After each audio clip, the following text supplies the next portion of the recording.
देशात आणि राज्यात महिला सुरक्षित नाहीत. आम्ही अष्टविनायकाच्या दर्शनाला निघालो आहोत. आम्हाला सुरक्षितता मिळावी असं साकडं घालणार असल्याची माहिती देत सोलापुरातील 2000 महिला अष्टविनायकाच्या दर्शनासाठी रवाना झाल्या आहेत.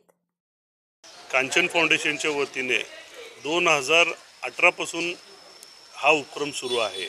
श्रावण मास, पवित्र श्रावण मास मधला जो चतुर्थी येते त्या दिवशी आपण सोलापूर स्थित सिद्धेश्वर महाराजांनी जो स्थापना केलेला अष्टविनायक आहे त्याचं दर्शन घडवण्याचं आम्ही इथं एक छोटंसं उपक्रम राबवत असतो. त्या निमित्ताने नेहमीच्या प्रमाणे ह्या वर्षी खरंच म्हणजे उत्स्फूर्त प्रतिसाद मिळालेला आहे. जवळपास 2000 महिलांच्या यावेळेस आम्ही इथं दर्शन घडवण्याचा यावेळेस प्रयत्न करणार आहे. या सर्व मंदिरं जे आहेत सोलापुरात असतात. हो, सोलापूर आजूबाजूच्या स्थित परिस्थिती कुठं होडगी, कुंभारी, देगाव, बाणेगाव, हिप्परगा आणि शेवटी शिवनोबो मंगलकाराला जो समारोप आहे. एका दिवसात सकाळी निघून भक्तिमय वातावरणात दुपारी रेवणे सिद्धेश्वरच्या इथं महाआरती होऊन तिथं यांना प्रसाद दिला जात आहे.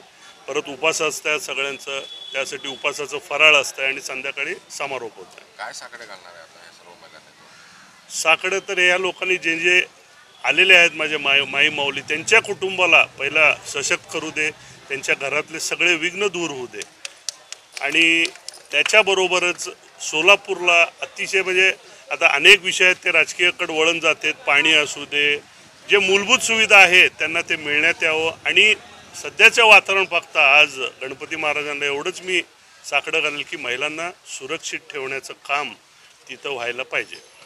सुदीप दादा चाकोत यांनी आज महिलांसाठी जो 2000 महिलांचं या ठिकाणी गाड्या घेऊन त्यांनी अष्टविनायक सोलापूरमधले अष्टविनायकचं दर्शन तसेच जिथे जिथे जे लिंग आहेत त्याचेही दर्शन ह्या महिलांना घडण्यासाठी त्यांनी अथक परिश्रम घेऊन महिलांना सगळ्यांना घेऊन चाललेले आहेत.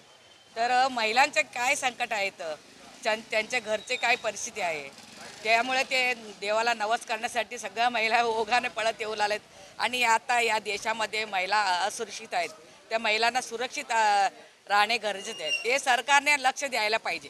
महिला सुरक्षित कसं राहायला पाहिजे ना, त्याकडे लक्ष देऊन गांभीर्याने विचार करून जे आता अत्याचार, लहान मुलीवर बलात्कार सगळं चालले ना, त्याचा गांभीर्याने विचार करून त्याला त्या कुठल्या नाराज ते रस्त्यावरच त्यांना फाशीचा तात्काळ त्यांनी हे करून घ्यायला पाहिजे. म्हणजे ते महिला सुरक्षित. गांधीजी म्हणलेत रात्री 12ला स्वातंत्र्य झाल्यावर जेव्हा महिला 12ला रात्री फिरते तेव्हा आपला देश स्वातंत्र्य आहे असं समजतं ना, पण महिलाला असुरक्षित आहेत, त्यांना काही स्वातंत्र्य नाही असं थोडं महिलांना वाटतंय. तसं काही महिलांना स्वातंत्र्य वाटतंय, पण असं बाहेर कुठंतरी गेलं त्यांना महिला असुरक्षित आहेत. एक डॉक्टर महिलाला असं झालं, एक लहान मुलीला असं झालंय.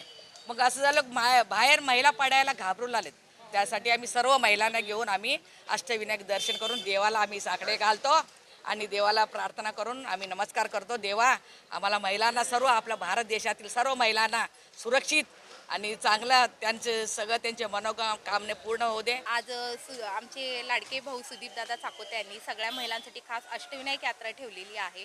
या यात्रेच्या निमित्ताने आम्ही प्रत्येक अष्टविनायकच्या गणपतीला हीच प्रार्थना करू दे की जे काही आज म्हणजे आपल्याला सगळीकडे न्यूजमध्ये असेल किंवा बातम्यांमध्ये असेल महिलांच्या बाबतीत जे काही म्हणजे असुरक्षितपणा जाणवतो तो जे काही आहे दादाच्या निमित्ताने ते सगळं दूर व्हावं आणि महिलांना दरवर्षी असंच दादांच्या बरोबर आम्हाला दरवर्षी भक्कमपणाने घरचेही एक खंबीर म्हणून विश्वास म्हणून आम्हाला अष्टविनायक यात्रा करण्यासाठी त्यांच्यासोबत आम्हाला जाण्यासाठी परवानगी मिळावी आणि असेही कार्य दादा नेहमी करत राहावे हीच आमची प्रार्थना आहे.